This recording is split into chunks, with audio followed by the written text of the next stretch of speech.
Hello, a video to explain how to use not only. Donc une petite vidéo pour expliquer comment utiliser not only, c'est-à-dire non seulement.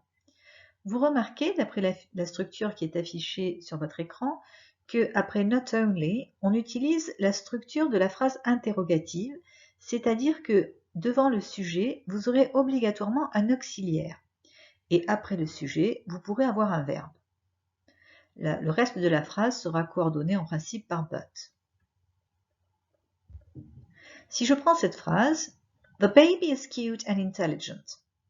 Admettons que je veuille insister en disant non seulement le bébé est mignon, mais en plus il est intelligent. Je vais donc commencer par not only, puis je vais mettre l'auxiliaire is, le sujet the baby, puis le reste de la phrase cute, but it is also intelligent. Le also étant facultatif, c'est pour dire et en plus il est intelligent, mais je pourrais dire mais il est intelligent tout simplement. Not only is the baby cute, but it is also intelligent. Si je prends cette phrase, non seulement ils aiment le street art, mais en plus ils savent très bien peindre.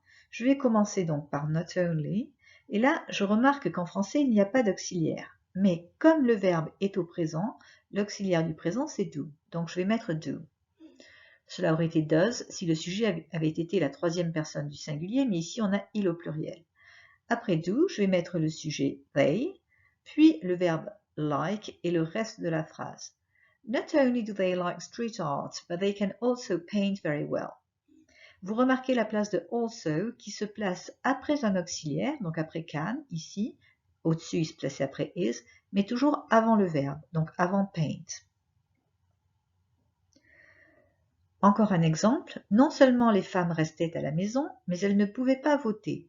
Donc not only, je n'ai pas d'auxiliaire en français, mais ma phrase est au passé, donc l'auxiliaire sera did, puis le sujet, women, puis le reste, avec le verbe.